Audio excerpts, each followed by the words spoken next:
P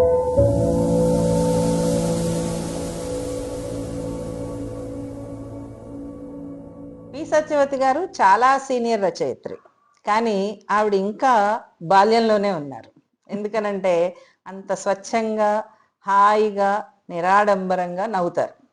ఎంత నవ్వుతారు అనంటే మాటకు ఒక నవ్వు, మాట తర్వాత ఒక నవ్వు, కానీ ఆవిడ రాసేవి మాత్రం నవ్వులాటవి కాదు. చదువుతున్న కొద్దీ, మనుషులతో కలిసి మాట్లాడుతున్న కొద్దీ నాకు ఈ పరిస్థితులు ఇలా ఉండకూడదు, ఇలా ఇంకొంచెం బాగుపడితే బాగుంటుంది అనే ఆలోచన వచ్చేది. దాంట్లో నుంచి రాయడం మొదలుపెట్టాను. స్త్రీల పట్ల కావచ్చు, దళితుల పట్ల కావచ్చు, ఇతర అణగారిన ప్రజల పట్ల కావచ్చు, ఒక ప్రేమతో ఇది మారాలి, జెండర్ సమానత్వం రావాలి అనేటటువంటి ఒక ఆస్పెక్ట్తో రాస్తారు. ఈ ఒక హిజ్రా ఆత్మకథ నేను అనుకోకుండా ట్రాన్స్లేట్ చేశాను, అనువాదం చేశాను. కానీ చేస్తున్నంతసేపు నేను చాలా మంచి పని చేస్తున్నాను అనిపించింది. అది చాలామంది చదివారు. చాలా హిజ్రాల పట్ల చూపులో కూడా చాలా మందిలో తేడా వచ్చిందని చెప్పారు నాకు. పి సత్యవతి గారంటే గుర్తొచ్చేటటువంటి మొట్టమొదటి కథ ఇల్లలక గాని. ఇల్లలక గానే కథ రాసినప్పుడు సరదాగా రాసుకొచ్చా మామూలుగా, కానీ దానికి అంత ఎఫెక్ట్ ఉంటుందని నేను అనుకోలే. స్త్రీల ఆరోగ్యం గురించి, సూపర్ మామ్ సిండ్రోమ్ అన్నీ నేనే చేయాలి, నా అంత సమర్థురాలు లేదు అనిపించుకోవడానికి అంత కష్టపడి వాళ్ళ ఆరోగ్యాలను కూడా లెక్క చేయకుండా వాళ్ళు చాలా గొప్పగా ఉండటానికి ప్రయత్నించి ఏమి సాధించారో ఏమి కోల్పోయారో కూడా తెలియకుండా వచ్చింది. దాని గురించి సూపర్ మామ్ సిండ్రోమ్ రాశారు. చిన్న చిన్న ఉద్యోగాలు చేసేటటువంటి అమ్మాయిలు ఏ సామాజిక నేపథ్యం నుంచి వస్తున్నారు, వాళ్ళకు ఎదురవుతున్నటువంటి సమస్యలు ఏంటి, వాళ్ళ ఇళ్లలో పరిస్థితి ఏంటి, ఎందుకని వాళ్ళు చదువుకోలేకపోతున్నారు, చదువుకోవాల్సి వస్తున్నప్పుడు కూడా ఉన్నత చదువులకు వెళ్లే క్రమంలో వాళ్ళు ఎదుర్కొంటున్నటువంటి సమస్యలు ఏంటి, వీటన్నిటినీ చర్చించినటువంటి ఇట్లు మీ స్వర్ణ. తాగుబోతు తండ్రుల వల్ల, కష్టపడి పనిచేస్తున్న తల్లుల వల్ల, మధ్యంతరంగా చనిపోతున్న తండ్రులు కొంతమంది, ఆరోగ్యం చెడిపోయి ఆ కుటుంబ భారం అంతా ఈ పిల్లలు తల్లి మోయవలసి వచ్చిన కుటుంబాలు కూడా చాలా ఉన్నాయి. ఆ వర్గం ఒక్క స్టెప్ ముందుకు వేయాలంటే ఏం చేయాలి, ప్రభుత్వాలు ఏం చేయాలి, సమాజం ఏం చేయాలి అని ఆలోచన వచ్చినప్పుడు ఈ పిల్లలందరూ ఎట్లా సమాజంలో ఎట్లా నెగ్గుకొస్తున్నారు అని అనిపిస్తుంది. అందుకని స్వర్ణ కథలు రాశాను. సత్యవతి గారు రాసినటువంటి రచనలకి చాలా ప్రతిష్టాత్మకమైనటువంటి అవార్డులు కూడా వచ్చాయి. కువెంపు అవార్డు వచ్చినప్పుడు అది ఒక అవార్డు ఉందని కూడా నాకు తెలీదు. అది చాలా తమాషాగా వచ్చి పడింది నా మీద. నాకు అది తీసుకోవడానికి వెళ్ళినప్పుడు చాలా ఉబ్బి తబ్బిబ్బులైపోయా నేను. ఎందుకంటే అది అంత ప్రతిష్టాత్మకమైన అవార్డు తెలుగులో నాకే మొట్టమొదటిసారి వచ్చింది అని అది తీసుకున్న వ్యక్తుల పేర్లు విని కూడా చాలా ఆశ్చర్యపోయాను. ప్రజాతంత్ర ప్రేక్షకులకు నమస్కారం. ఈనాటి మన సంభాషణ ముఖ్య అతిథి పి సత్యవతి గారు. పి సత్యవతి గారు తెలుగు సాహిత్యంలో తెలియనటువంటి వ్యక్తులు లేరు. ఎందుకనంటే ఆవిడ రాసినటువంటి ఇల్లలకగానే అనే ఒక కథ ఎంతో మందిని ఉలిక్కి పడేలా చేసింది. అది ఆ కథలో ఏమున్నది, అంత ఉలిక్కి పడేంత అంశం ఏమున్నది అనేది మనం తెలుసుకున్నాం. అట్లానే కేంద్ర సాహిత్య అకాడమీ అవార్డు కూడా అందుకున్నారు, కువెంపు జాతీయ పురస్కారాన్ని అందుకున్నారు. అనేక కథలు, నవలలు, అనువాదాలు, వ్యాసాలు, ఇది సత్యవతి గారి సాహితీ ప్రయాణంలో ఉన్నటువంటి అంశాలు. ఆంగ్ల సాహిత్యం మీద కూడా చాలా పట్టున్నటువంటి వ్యక్తి. విజయవాడ సయ్యద్ అప్పల్ స్వామి కాలేజీలో ఇంగ్లీష్ డిపార్ట్మెంట్లో లెక్చరర్గా పనిచేసి రిటైర్ అయ్యారు. తెలుగు సాహిత్యము, ఆంగ్ల సాహిత్యము రెండిటి మీద పట్టున్నటువంటి వ్యక్తి కావటము, అట్లానే చిన్నప్పటి నుంచి కూడా స్త్రీల జీవితాల మీద సునిశ్చితమైనటువంటి పరిశీలన ఉన్నటువంటి వ్యక్తి కావటంతో ఆవిడ రచనలన్నిటిలోనూ కూడా ఆ అంశాలన్నీ కూడా మనకి చాలా బలంగా కనిపిస్తూ ఉంటాయి. ఈ అంశాలన్నిటి గురించి కూడా సత్యవతి గారితో మాట్లాడదాం. హలో సత్యవతి గారు, ఎట్లా ఉన్నారు? హలో అండి, బాగున్నా. మిమ్మల్ని ఈ ఇంటర్వ్యూ చేయడం అనేటటువంటిది ప్రజాతంత్రకి చాలా ఒక మంచి అవకాశంగా చూస్తున్నాము. మీ చిన్నప్పటి నుంచి అంటే మీకు సాహిత్యంతో పరిచయం అవ్వటానికి ఏమేమి నేపథ్యం ఉన్నది? అంటే చిన్నప్పటి నుంచి మా ఇంట్లో పుస్తకాలు చదివే అలవాటు బాగా ఉండేది. మా అమ్మ దగ్గర నుంచి మా మేనత్త, మా నాన్నగారు అందరూ పుస్తకాలు బాగా చదివేవాళ్ళు. రోజు పేపరొచ్చేది. తర్వాత ఈ సోవియట్ ల్యాండ్ దగ్గర నుంచి అన్ని పత్రికలు మా ఇంటికొచ్చేవి. 'భారతి', 'ఆంధ్రప్రభ' పత్రిక, తర్వాత 'యువ' అన్నీ వచ్చేవి. మా అమ్మ బాగా చదువుతూ ఉండేది. అమ్మ చదువుతుంటే మేము గూడా చదువుతూ ఉండేవాళ్ళం. అలా 'Chandamama', 'Balamitra', 'Shankar's weekly', 'illustrated weekly' అన్నీ లైబ్రరీ నుంచి తెచ్చి సాయంత్రం తెచ్చి పొద్దునకల్లా ఇచ్చేసేవాళ్ళం. ఆహ్, మా ఊరి లైబ్రరీయన్ వెంకటేశ్వరరావు గారని ఉన్నారు. ఆయన మాకు మేము పుస్తకాలు చదువుతామని చెప్పి రాంగానే కొత్త పుస్తకాలన్నీ మాకిచ్చేవాడు. సాయంత్రం లైబ్రరీ కట్టేసేటప్పుడు. అవి తీసుకొచ్చి చదివి మళ్ళీ పొద్దున్నే ఇచ్చేసేవాళ్ళం అనమాట. ఆ రకంగా అన్నీ మా ఇంటికొస్తూ ఉండేవి. అంటే అంత ఇంగ్లీష్ అర్థమయ్యి కాకపోయినా మొత్తానికి దాన్ని చూడాలి. అసలు కొత్త పుస్తకం వాసన చూడటమే ఇష్టం ముందు. అది పుస్తకాలంటే రాంగానే అంత ఆ! పుస్తకాలంటే అంత ఆ! ఇష్టంగా ఉండేది. అంత ఇష్టంగా ఉండేది. మా అమ్మకి కూడా అంతే. ఆవిడ బాగా చదివేవాళ్ళా? అలే తను చదువుకున్నది ఏడో తరగతి వరకే అయినా గూడా తెలుగు నవలలు, పత్రికలు అన్నీ ఎక్కువ చదివేది. కుట్లు, అల్లికలు అన్నీ జేసేది. ఎక్కువ మీతో మాట్లాడేది చెప్పేవాళ్ళా? గాదు. మీతో చెప్పేవాళ్ళా? అంటే దాంట్లో చదివిన వాటి గురించి చెప్పేవాళ్ళా? లేదు. ఆవిడంతట ఆవిడ అంటే ఎట్లా అంటే మాకు మా చిన్నప్పుడు మా ఇంట్లో ఎలక్ట్రిసిటీ లేదు. హ్మ్. నేను డిగ్రీ వచ్చే వరకు మా ఊళ్ళో ఎలక్ట్రిసిటీ లేదు. లేకపోతే ఆవిడేం చేసేదంటే రాత్రి పాలు తోడు పెట్టాలి గదా! అవి చల్లారే వరకు ఆ కుండ దగ్గర కూర్చొని ఓ లాంతరు పెట్టుకొని పుస్తకం చదువుతూ ఉండేది. అది తోడేయటానికి సరిపడా చల్లారే వరకు ఆవిడ అట్లా కాలక్షేపం చేసి వాటిని తోడేసి పడుకునేదనమాట. 2 పనులు ఒకే కదా! ఆ! 2 పనులు చేసేది. హుహు. ఖాళీగా ఉండేది గాదు. హ్మ్. కుట్టుకుంటూనో, అల్లుతూనో, చదువుతూనో ఉండేది. మీ ఇంట్లో మీ అమ్మగారితో పాటు ఇంకా చదువుకున్నటువంటి వ్యక్తులు, స్త్రీలెవరన్నా ఉన్నారా? మా నాన్న చదివేవాడు.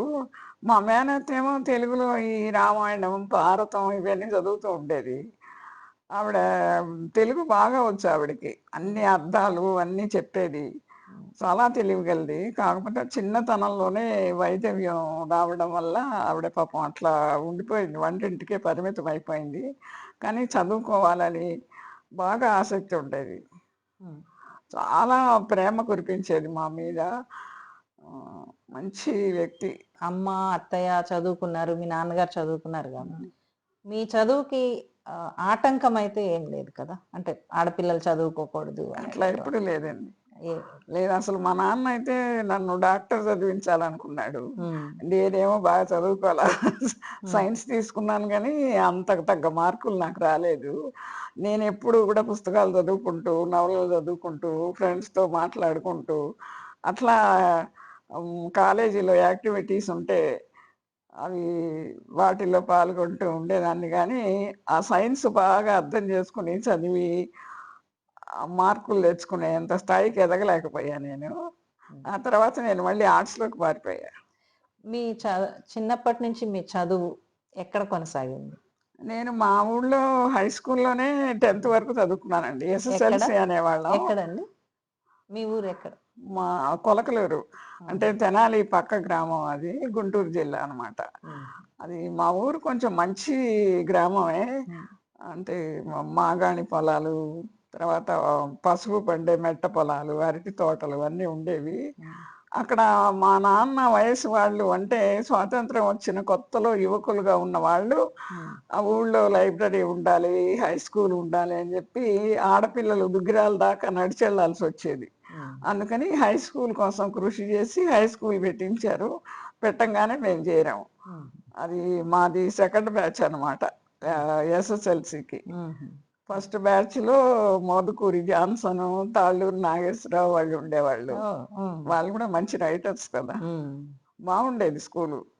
హై స్కూల్ అక్కడ చేశారు.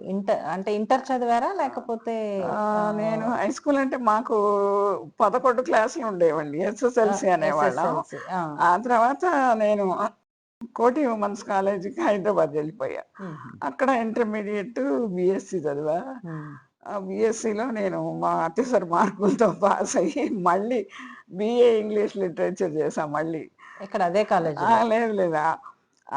మిగతా సబ్జెక్టులన్నీ ఉంచి సైన్స్ గ్రూప్ తప్ప ఇంగ్లీష్ గ్రూప్‌తో రాశాననమాట. ఓకే. హ్మ్. రాసి బీఏ డిగ్రీ తీసుకున్న తర్వాత ఎంఏ చేశా హ్మ్. ఇంగ్లీష్‌లో.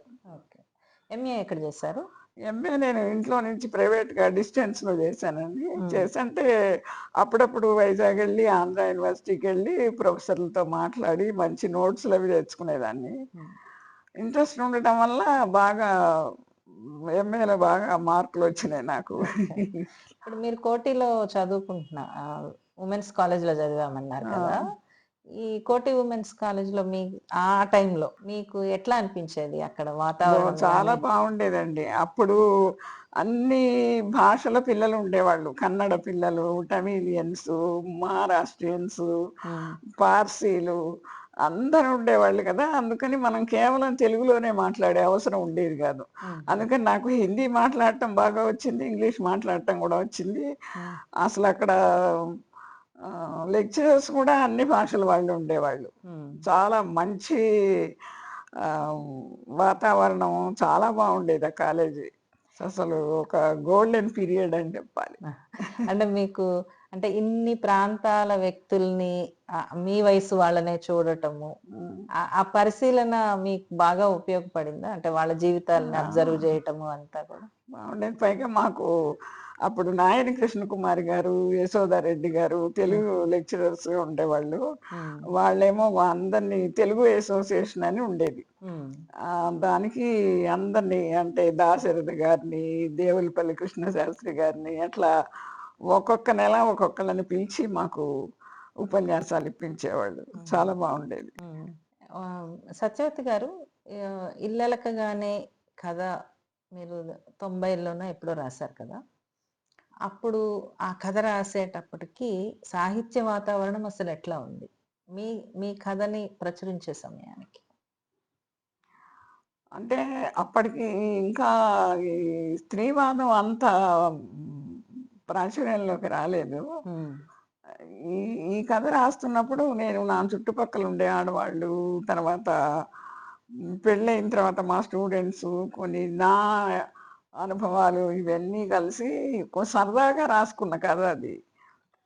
హ్మ్. రాసుకుంటే అది ఉదయంలో వచ్చింది. ఉదయం సండే ఇష్యూలో. హ్మ్. దాన్ని నవీన్ వాళ్ళు ఫస్ట్ మొదలుపెట్టిన కథ 90తో మొదలుపెట్టారు. హ్మ్. అందులో వేశారు వాళ్ళు ఆ కథ. హ్మ్.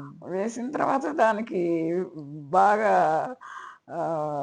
ఇదొచ్చింది. రెస్పాన్స్ వచ్చింది. సాహిత్య ఆ! త ప్రపంచంలోకి ఓహ్! బాగా. తెలిసింది. సో, తర్వాత అది ఉలిక్కిపడ్డారు గదా అందరూ. అన్ని భాషల్లోకి చాలా ఆల్‌మోస్ట్ మలయాళం, తమిళు, కన్నడ, హ్మ్. బెంగాలీ హ్మ్. అన్నిట్లోకి అనువాదం అయింది. ఆ! ఇప్పుడు టెక్స్ట్ బుక్‌లో కూడా వచ్చింది కదా! ఇప్పుడు నైన్త్ క్లాసు తెలుగు ట ఆంధ్రప్రదేశ్ ఆ! దాంట్లో. ఆంధ్రప్రదేశ్ 9వ తరగతి ఓకే. హ్మ్. అంటే పాఠ్య పుస్తకంలో ఆహ్, ఉంది. అంటే ఎందుకు ఉలిక్కి పడ్డారు అనటానికి ఇది మంచి ఉదాహరణ. ఆ! ఆ టైంలో నిజంగానే చాలామంది ఆడవాళ్ళు, మగవాళ్ళు కేవలం సాహిత్య ప్రపంచమే గాకుండా చదివిన వాళ్ళు అంటే అర్థం గాలేదసలు ఫస్ట్. హ్మ్. ఎట్లా మర్చిపోతారు? పేరెట్లా మర్చిపోతారు? అంటే టెక్నికల్‌గా తీసుకున్న ఆ! వాళ్ళున్నారు. పిల్లలు గూడా చాలా మంది అడుగుతారండి నన్ను. హ్మ్. అమ్మ ఎట్లా మర్చిపోతుంది పేరు హ్మ్. అని. అది టీచర్ జెప్పాలి. హ్మ్. వాళ్ళకి అర్థమయ్యేటట్టు. అందుకని నాకనిపిస్తుంది ఇది 9వ క్లాస్‌కి ఎక్కువేమో అనిపిస్తుంది. అంటే ఈ కథ రాసే టైంకే మీకు అంటే ఫెమినిస్ట్ ఐడియాలజీతో పరిచయం ఉందా? లేకపోతే ఆ తర్వాత క్రమంలో లేదండి. ఏర్పడిందా? తర్వాత ఈ నీలి మేఘాలు ఇవన్నీ వచ్చి స్త్రీవాదం ప్రాచుర్యంలోకొచ్చి, ఇవి వచ్చిన తర్వాతనే నేను స్త్రీవాదం సెకండ్ వేవ్ ఫెమినిస్ట్‌ల పుస్తకాలన్నీ తెచ్చుకొని చదివా. హుహు. అది హ్మ్. 96లో నేను అమెరికా వెళ్ళా. హ్మ్. వెళ్ళినప్పుడు లైబ్రరీ నుంచి మొత్తం ఇవన్నీ తెచ్చుకొని, హ్మ్. కొన్ని కొనుక్కొని హ్మ్. చదివా. హ్మ్. మీకు అంటే తెలుగు సాహిత్యంతో పాటు ఇంగ్లీష్‌లో కూడా ఫెమినిస్ట్ సాహిత్యాన్ని చాలా చదివారు కదా! ఉమ్. బాగా నచ్చిన పుస్తకం అంటే బాగా నచ్చిన నాకు రచయిత గాని, రచన గాని ఏది? నాకు మొట్టమొదటి బాగా నచ్చిన పుస్తకం సెకండ్ సెక్స్ అండి, హ్మ్. సిమోన్ ది బావా. హ్మ్. తర్వాత ఫీమేల్ యూనక్ అని జర్మేన్ గ్రేట్ ఒకటి ఉంది, హ్మ్. అది బాగా నచ్చింది. హ్మ్. ఇప్పుడు అన్ని చదవగా తర్వాత మాయా యాంజలో, యాలిస్ వాకరు వరుస పెట్టి అన్ని చదువుకుంటూ వచ్చా. హ్మ్.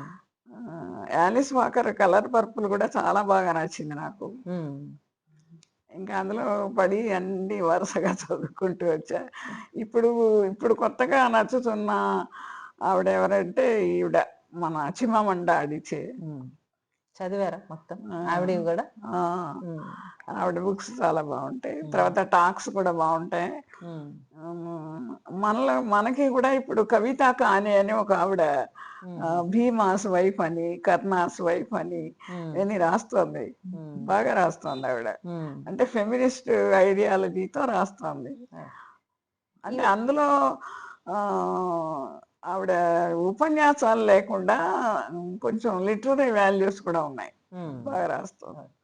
ఇప్పుడు వీటిల్లో తెలుగులోకొచ్చినవి చాలా తక్కువున్నాయి కదా! వీళ్ళవి. రాలేదు. ఇగ ఎక్కువ రాలేకపోవటానికి కారణం ఏంటి? అంటే వాటి మీద వాటిని అనువాదం చేయించాలి అనుకోవాలి కదా. హ్మ్. చెయ్యాలి అనిపిస్తుంది చదివినప్పుడు. హ్మ్. అది మరి మనం సెల్ఫ్ పబ్లిషింగ్ చేసుకోవాలి. అదే. కానీ అంటే అనువాదానికి అన్నీ లొంగుతాయా? కష్టమే అండి. హ్మ్.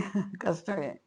ఆహ్, అది ఎందుకనంటే నేను 1, 2 ప్రయత్నం చేశాను. ఉమ్, 'బియాండ్ ద ఫ్రాగ్మెంట్స్' అని ఒక బుక్కు ఉమ్, ఆహ్, ఆహ్, ట్రై చేశాను. తర్వాత ఇంకొక 2, 3 నావెల్స్ చేశా. అంటే అది బ్లాక్ ఫెమినిజం వైపు ఉమ్. నుంచొచ్చినియి.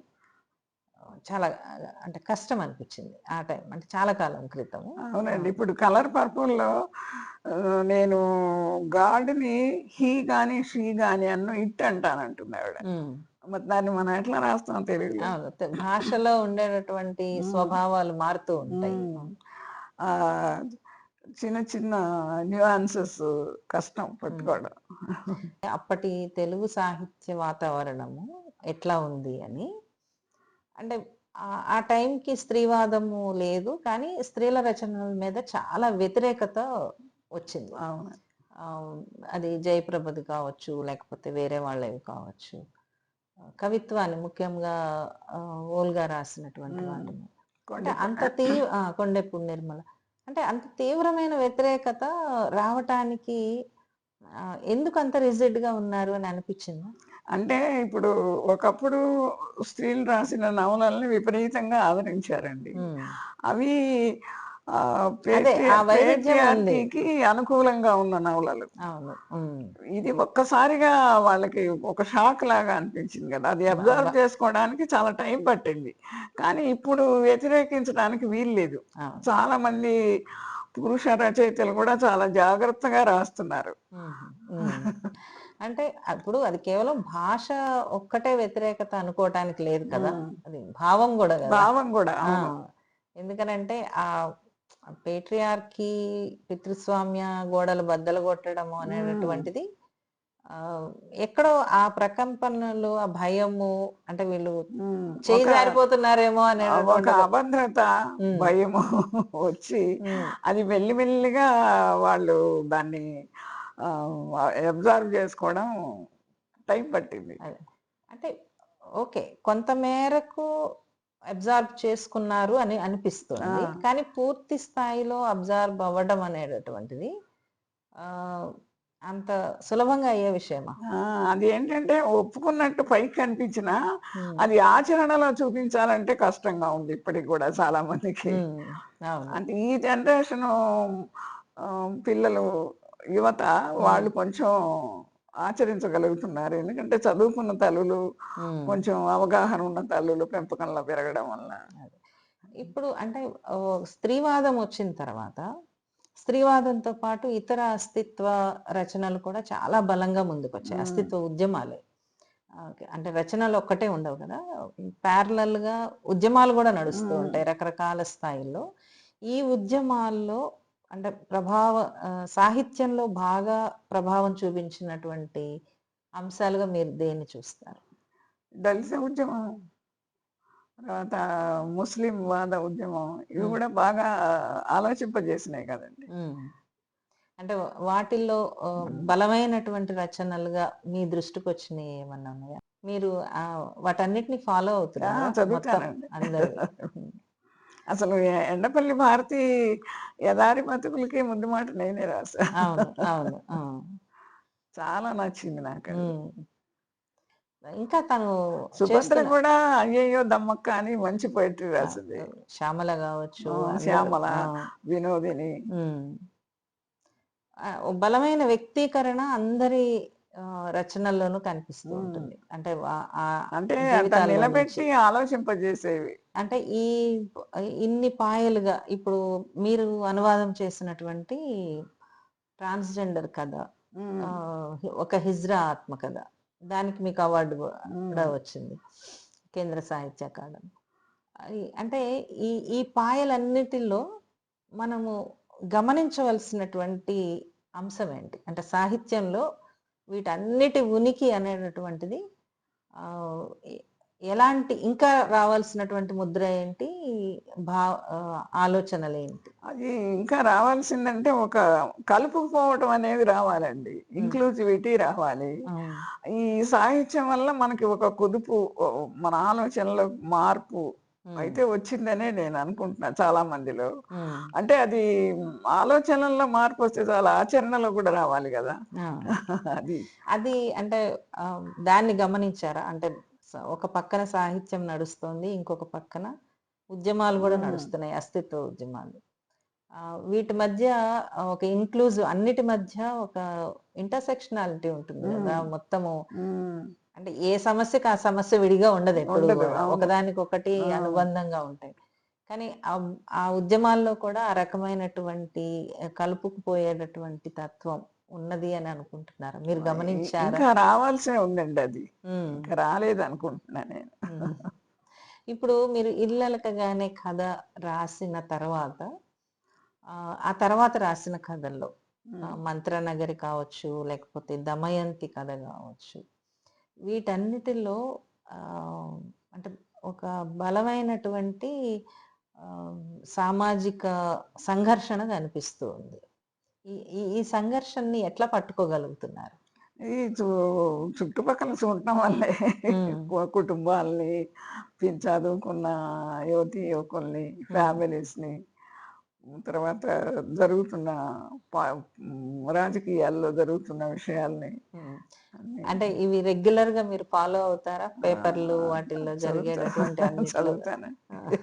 అంటే ఫాలో అంటే చాలా కొత్త విషయాలు మీరు అంటే ఇప్పుడు ఆ! 'దమయంతి' కథ రాయటం అనేది అంత సులభమైనటువంటి ఆ! విషయం కాదు. 'దమయంతి' కథకి నాకు 2 రకాలుగా స్పందన వచ్చిందండి. హ్మ్. తిట్టేవాళ్ళు బాగా తిట్టారు. హ్మ్. మెచ్చుకునేవాళ్ళు బాగా మెచ్చుకున్నారు. ఎందుకంటే దాంట్లో ఉన్న అందులో నేను చెప్పదలుచుకున్న విషయం ఏంటంటే, మనం ఎవరు జడ్జిలం కావద్దు. హ్మ్. అవును. ఆ అబ్బాయి ఆ! జడ్జిలం కంఠంలో నుంచి కావద్దు. చెప్తారు మీరు. ఆ! హ్మ్. ఒక ఎంపథెటిక్ వాతావరణం ఉండాలి. హ్మ్. అది నేర్చుకోవాలి అనేది. అంటే మేము అట్లాంటి సంఘటనలని చాలా చూసాము. హ్మ్. అట్లా ఎదుర్కొంటున్నటువంటి వాళ్ళని. కానీ అది కథ రూపంలో రాయొచ్చు అనేటటువంటిది మీది చదివిన తర్వాత ఆహ్, చాలా రాసారు. అరే! హ్మ్. ఎంత బాగా చెప్పగలిగారు అని అనిపించిందనమాట. అంటే మీరన్నట్టేంటంటే కొంతమంది పూర్తిగా అసలు ఆమె ఎందుకెళ్ళిపోవాలి ఆ! అని అంటారు. అది హ్మ్. అట్లా నా కథ మీద వ్యతిరేకంగా ఒక కథ రాసిన ఆయనున్నాడండి. ఆ! ఆయన అన్ని పత్రికలకి పంపించగా చివరికి ఒక పత్రిక దాన్ని ప్రచురించింది. హ్మ్. ఆయనకి ఆ దమయంతి క్యారెక్టర్ మీద ఎంత కోపం అంటే, హ్మ్. చివరికి ఆమెని వేశ్యగా చేసి ఆమె హ్మ్. జబ్బులతో చచ్చిపోయినట్టు రాశాడు. ఓయ్! అంత అంత వ్యతిరేకత అంత వ్యతిరేకత, అంత కసి ఉందన్నమాట. అదే అంటే జరుగుతున్నటువంటి వాటిని చూడటానికి నిరాకరించేటటువంటి ఆ, రచయితలు. అంటే ఇప్పుడు ఎవరి చర్యలకి వాళ్ళే బాధ్యులు కదండి. ఉమ్, ఇప్పుడు దమయంతి తప్పు చేస్తే దానికి బాధ్యత ఆమెది. ఉమ్.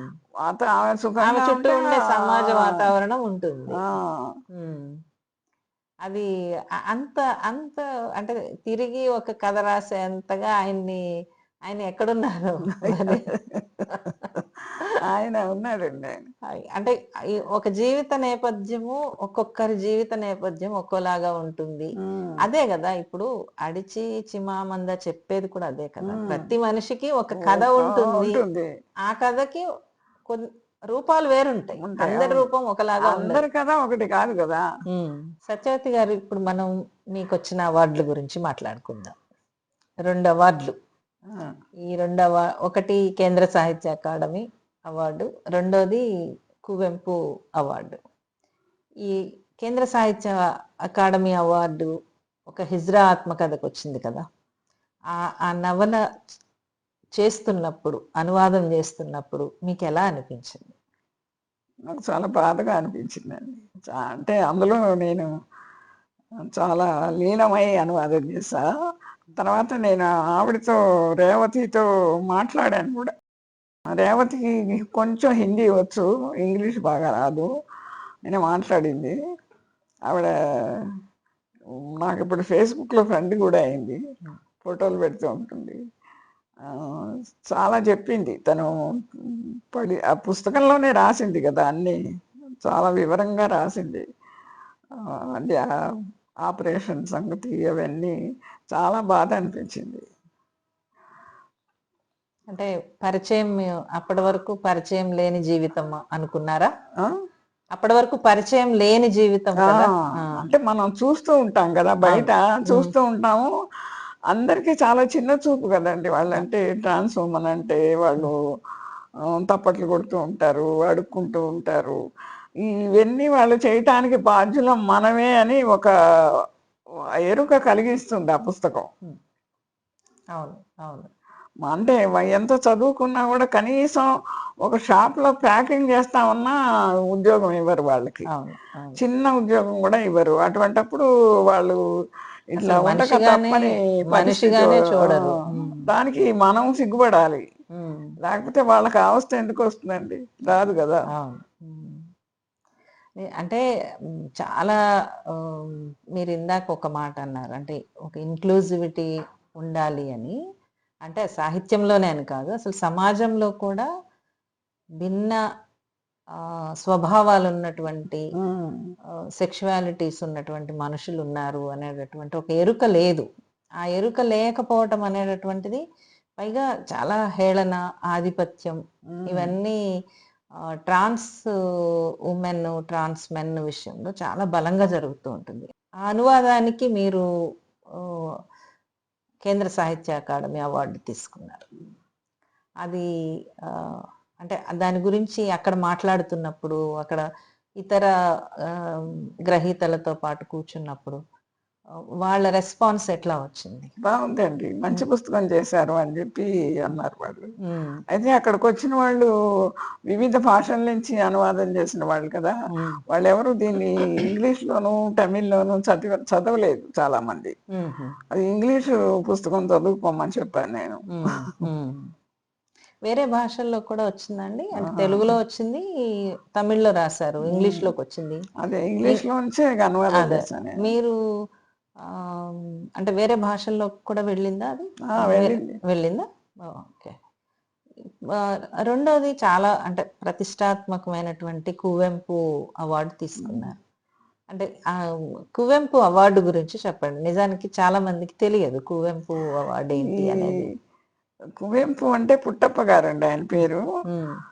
కుప్పిలి వెంకటప్ప పుట్టప్ప ఆయన పేరు. అయితే ఆయన చాలా ప్రఖ్యాతమైన కవి కర్ణాటకలో. ఆయన పేరు ఒక యూనివర్సిటీ కూడా ఉంది. తర్వాత చాలా చోట్ల ఆయన పేరుతో ప్రతి చోట ఆయన ఫోటో ఉంటుంది. ఆ తర్వాత బెంగళూరులో పూల ప్రదర్శన జరుగుతుంది. చాలా బాగా జరుగుతుంది ఆ పూల ప్రదర్శన. అందులో కూడా ఈయన ఫోటోకి పువ్వులు పెట్టి అలంకారం చేసి పెడతారు. చాలా గౌరవం కర్ణాటక ప్రజలకి. ఆ తర్వాత ఆయన నివసించిన ఇల్లు, ఆ ఇంటిని వాళ్ళు మ్యూజియంగా చేశారు. హుహు. చాలా బాగా మెయింటైన్ చేస్తారు దాన్ని. అన్నీ నీట్‌గా చక్కగా తుడిచి, సర్ది వాళ్ళింట్లో వాడుకున్న రోలు, వాళ్ళింట్లో ఆయన ఆయన వాడిన టేబులు. ఆ! హ్మ్. ఆయన వాడిన వంట వస్తువులన్నీ. పాత్రలు, తర్వాత ఆయన వాడుకున్న చేతికర్ర హ్మ్. అన్నీ చక్కగా పెట్టి దాని కింద రాసి చాలా బాగా మెయింటైన్ చేస్తున్నారు ఆ మ్యూజియంని. అంటే తర్వా ఇది ఆహ్, అక్కడి గవర్నమెంట్ చేస్తోందా? కొంత లేకపోతే గవర్నమెంట్ పార్టిసిపేషన్ ఉంది. కొంత కుటుంబం. కుటుంబం? ఆ హ్మ్. తర్వాత ఆయన ఒక చిన్న గుట్టలాగా ఉన్న ఒక చిన్న హిల్లక్ హ్మ్. దాని పైకెళ్ళి రాసుకునేవంట పోయెట్రీ రాసుకున్నప్పుడు. హుహు. అక్కడ ఆయన ఇది పెట్టారు. ఆయన సమాధిలాగా పెట్టారు. హ్మ్. ఏ కార్యక్రమం చేసినా అంటే ఈ కువెంపు ఆహ్, కమిటీ ఉంది కదా! హ్మ్. ఏ కార్యక్రమం చేసినా గూడా ముందు అక్కడికెళ్ళి ఆయన సమాధిని పూలతో అలంకరించి, ఆయన రాష్ట్రగీతం అని ఒక పాట రాశాడు. హ్మ్. అది పాడి తర్వాత వాళ్ళు కార్యక్రమాలు చేస్తారు. చాలా గౌరవం అండి ఆయనంటే. హ్మ్. చాలా గౌరవం. చిన్న చిన్న పిల్లలు, యువత హ్మ్. అందరూ వస్తారు. బాగుంటుంది.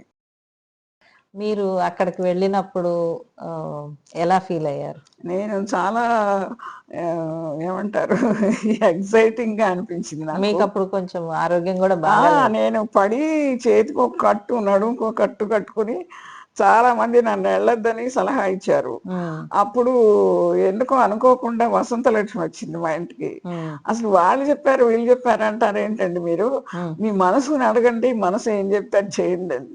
సరే మనసుని అడిగితే పో అంది. సరే అని హ్మ్. ఎళ్ళిపోయా. ఓకే. ఆ! నాకేమనిపించలేదండి. ఎళ్ళినప్పుడు బాగా గుట్టెక్కాను. హ్మ్. అన్నీ చేశాను, బా వచ్చాను. బాగా రిసీవ్ చేసుకున్నారా? మిమ్మల్ని బాగా అసలు బాగా. వాళ్ళ మర్యాద వేరండి. హ్మ్. చాలా బాగా రిసీవ్ చేసుకున్నారు. ఆ కమిటీ చైర్మన్ గారొచ్చారు.